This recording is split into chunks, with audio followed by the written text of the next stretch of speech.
Welcome to M कैंटल दोस्तों, channel में आपका स्वागत है। आज निफ्टी फिर से एक बार नीचे रेड में बंद हुआ है। छठा दिन लगातार market has closed in red. तो आज फिर निफ्टी ने 67 पॉइंट्स लूज करे हैं और 15,293 15,293 पे क्लोज हुई है।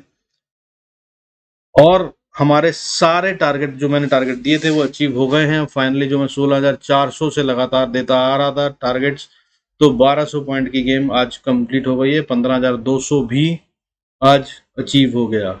और 15,200 पे मैंने कहा था 15,183 15,183 का, यानी कि 17 पॉइंट उससे नीचे निफ्टी ने आज सपोर्ट ले लिया। और मैंने कहा था कि यहाँ पे कंसोलिडेट करेगा और एक छोटा मोटा बाउंस भी आ सकता है। हालांकि ट्रेंड उसके बाद भी बेयरिश आगे का है और भी नीचे जा सकता है।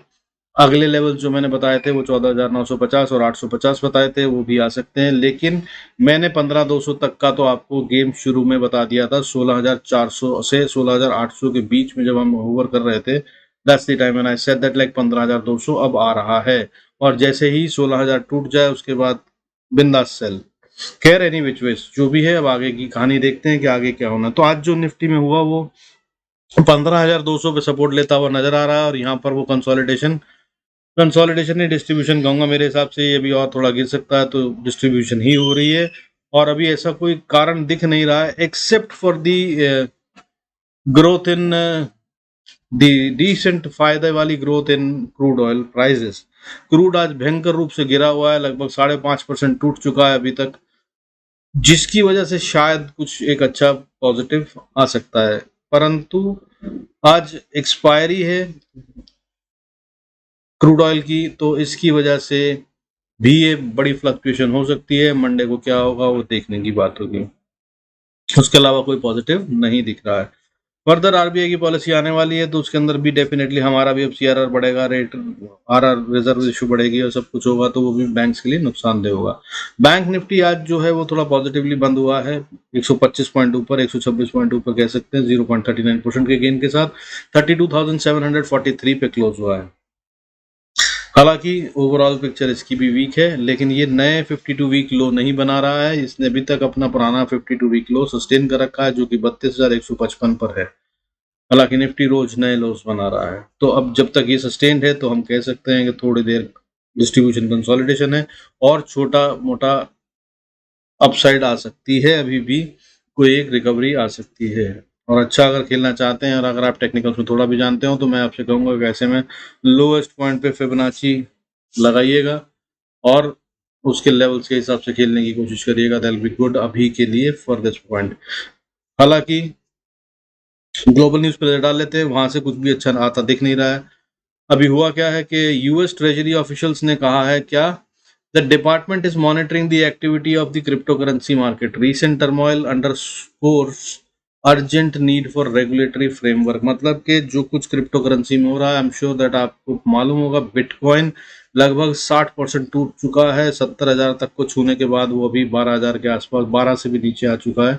तो इतने भयंकर फॉल से बहुत भारी नुकसान हुआ है, तो उस पर कोई कायदा कानून अप्लाई नहीं होता। तो यूएस ट्रेजरी ने कहा है कि शायद उसके लिए हमें रेगुलेटरी फ्रेमवर्क बनाने की जरूरत है, तो फाइनली शायद हो जाएगा।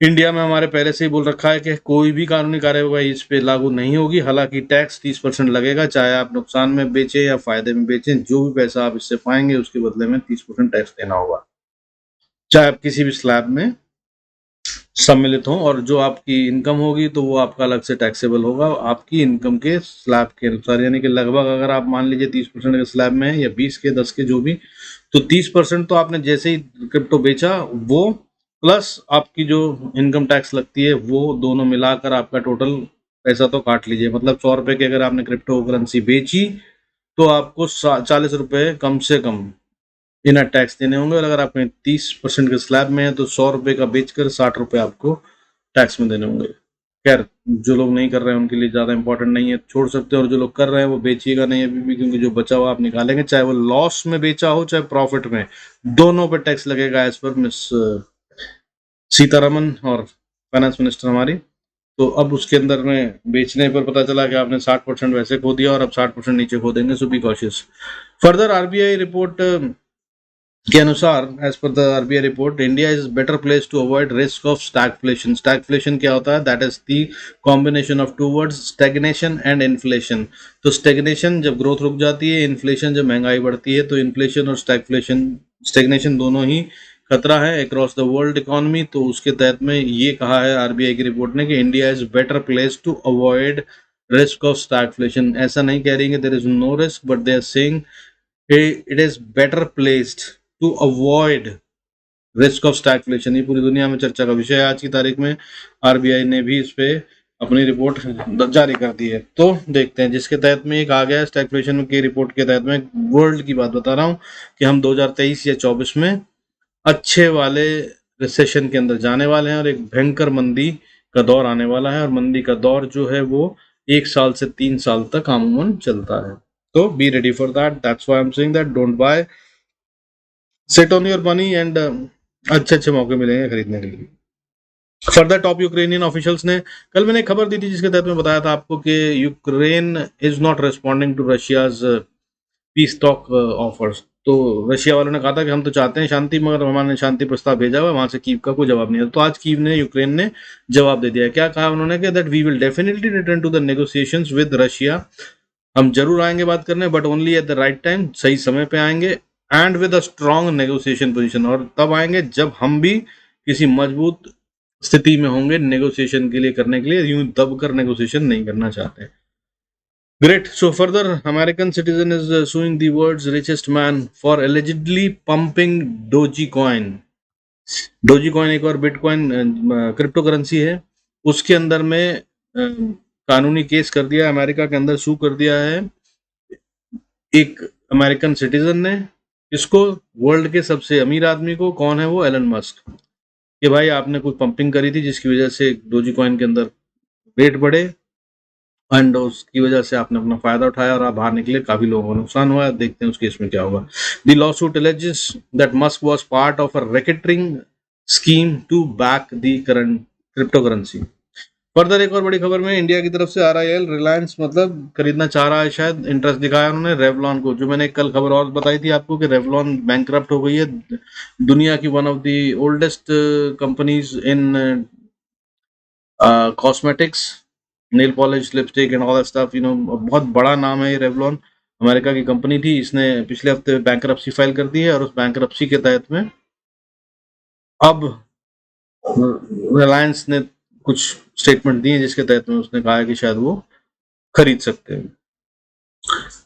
देखते हैं क्या होता है। और आज इसी वजह से शायद रिलायंस थोड़ा बड़ा भी है और मार्केट को थोड़ा संभालने का काम भी इसने किया है। तो आज निफ्टी बंद हुआ है 15,293 में 67 पॉइंट्स के लॉस के साथ, 0.44% का लॉस है। और बैंक निफ्टी ग्रीन में बंद हुआ है 125-26 पॉइंट के गेन के साथ, 0.39% गेन है, 32,743। और बैंक निफ्टी अभी भी अपने लो को नहीं तोड़ रहा है, 52 वीक लो को सस्टेन किए हुए, और निफ्टी रोज तोड़ रहा है।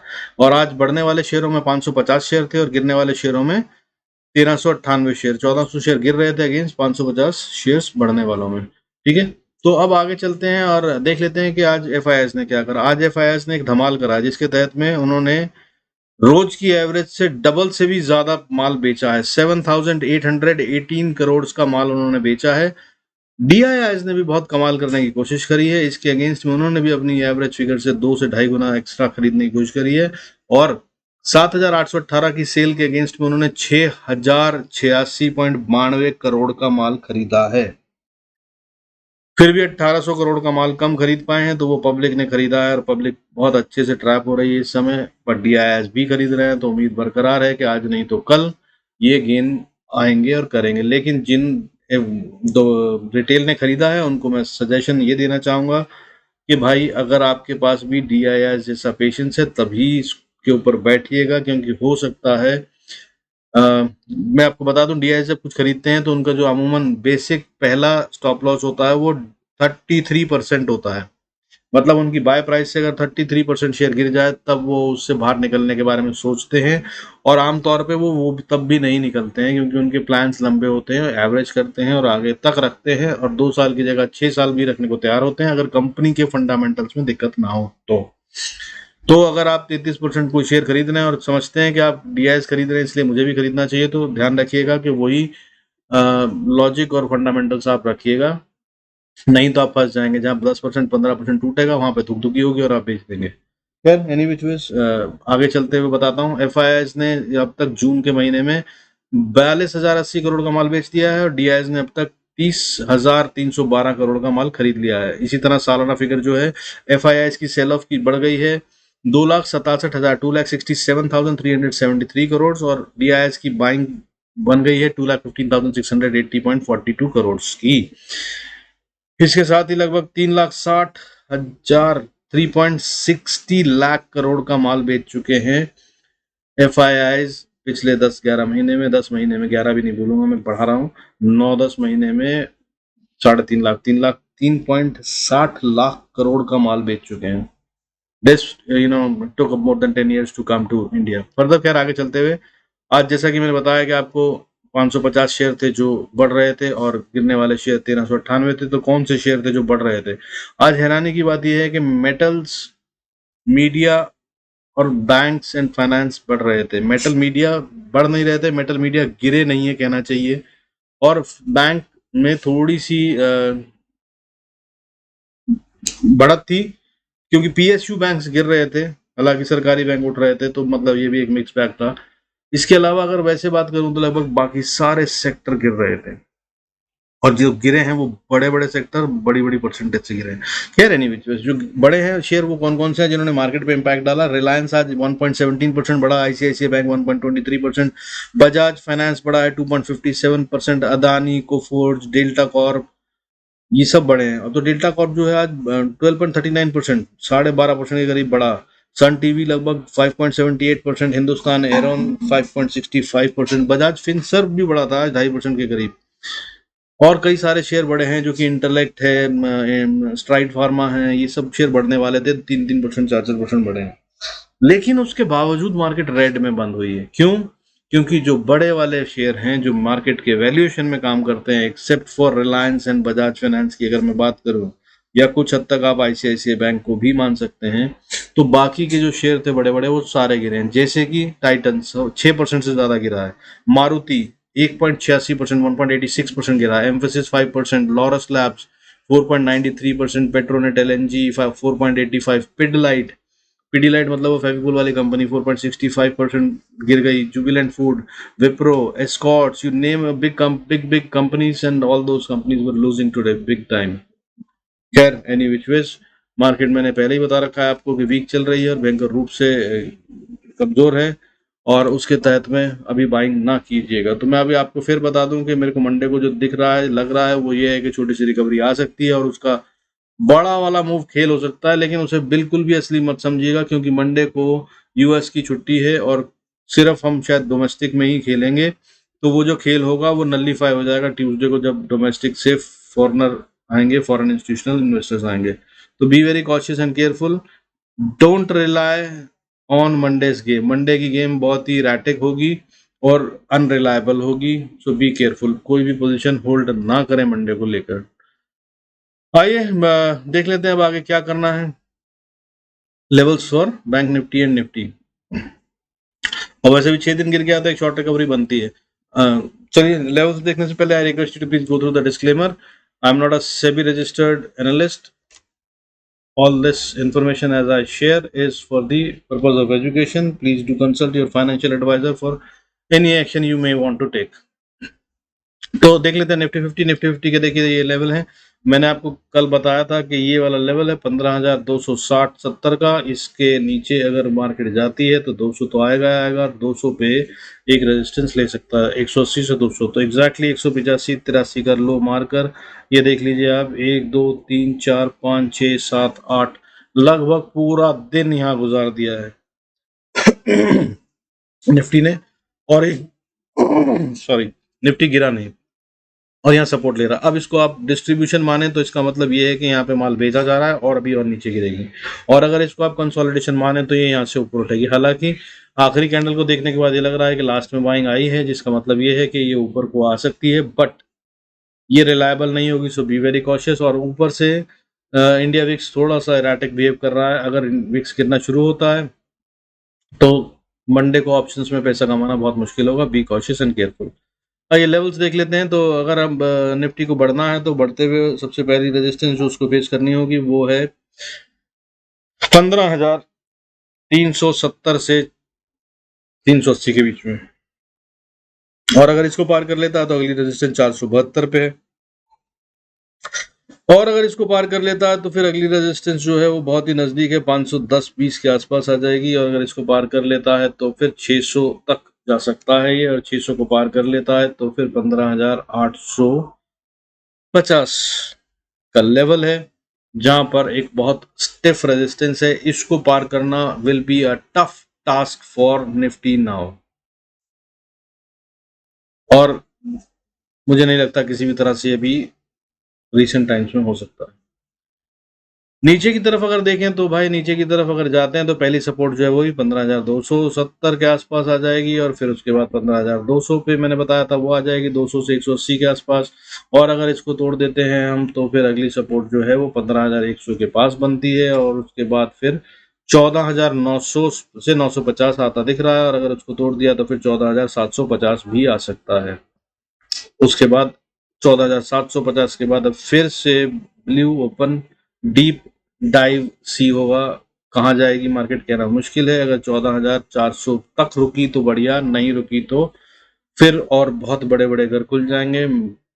जैसा कुछ होगा देखते हैं उसके अकॉर्डिंगली। हाउएवर मैं आपको ये बता दूं कि टेक्निकल एनालिसिस के हिसाब से, चार्ट्स के हिसाब से और डेटा के हिसाब से हम अब ओवरसोल्ड जोन में आ चुके हैं, और एक बाउंस या बहुत मतलब स्ट्रांगली ड्यू है, या तो अभी आएगा या कि मंडे को, मतलब फ्लैट अगर रहती है मार्केट तो उस ढंग से इसको एवरेज किया जाएगा, यानी कि अब या तो एवरेज को नीचे ले जाया जाएगा या फिर प्राइस को ऊपर लाया जाएगा, देखने की बात होगी, कीप एन आई।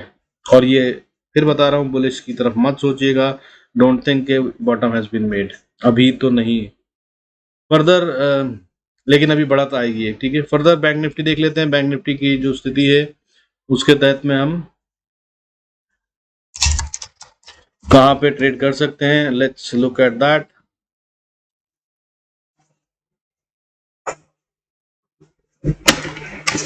हालांकि बैंक निफ्टी में जो है वो कमजोरी उतनी नहीं दिख रही जितनी मैं समझ रहा था, जितनी मैं निफ्टी में बता रहा हूँ, लेकिन अगर फंडामेंटली देखा जाए और लॉजिकली देखा जाए तो उसमें ज़्यादा कमजोरी बनती है, क्योंकि रेपो रेट का, आरबीआई का, इन्फ्लेशन का सबसे ज़्यादा जो खामियाजा है वो बैंकों को ही भुगतना पड़ेगा।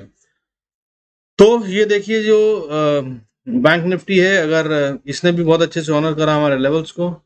अब बड़ी रेंज की बात कर दूं तो मैं आपको बता दूं कि बैंक निफ्टी जब तक 33,000 से लेकर 32,200 के बीच में है तब तक ये यहीं पे घूमता रहेगा, और गिरने की तैयारी में नहीं है। और अगर इसमें बढ़त आती है तो ये ऊपर की तरफ को जा सकता है, इसके ज़्यादा चांसेस हैं, लेकिन कारण कोई है नहीं, इसलिए मैं ये राय दूंगा कि मत खेलिएगा, मत कोशिश कीजिएगा, हाथ जल जाएंगे। थोड़ा ऊपर आ जाए तो अगर जरूरत हो तो फिर खेल लीजिएगा। फर्दर लेवल्स देख लेते हैं तो 32,857 पे है। अगर बैंक निफ्टी ऊपर बढ़ना चाहता है तो एक बड़ा स्ट्रॉन्ग रेजिस्टेंस 33,000 का है जिसे से पार करना होगा।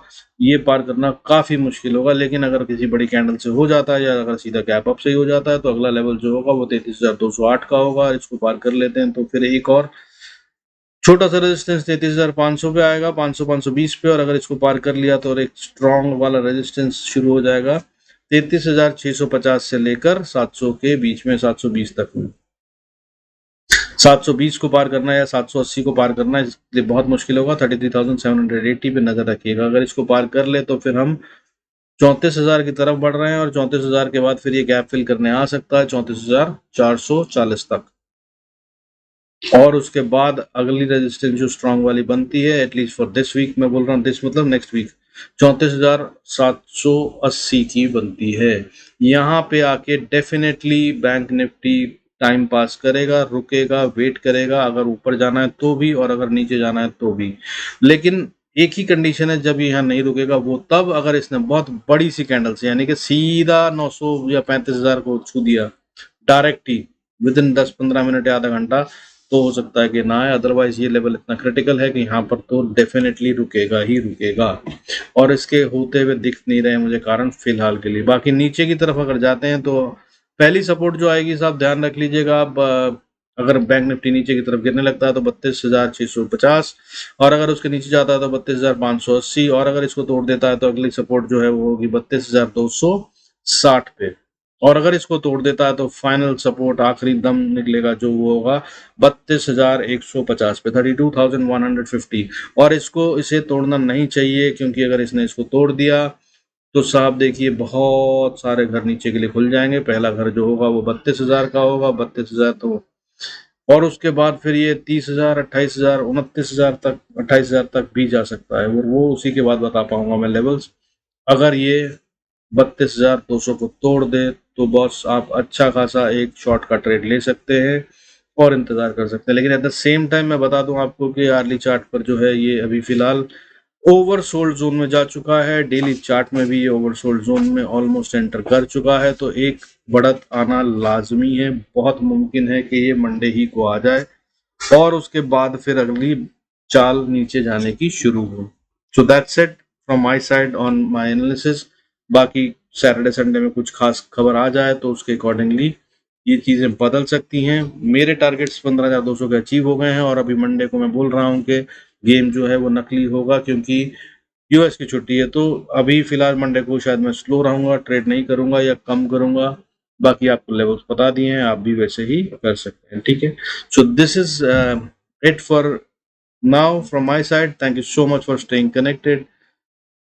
God bless us all. Keep watching. See you in next video.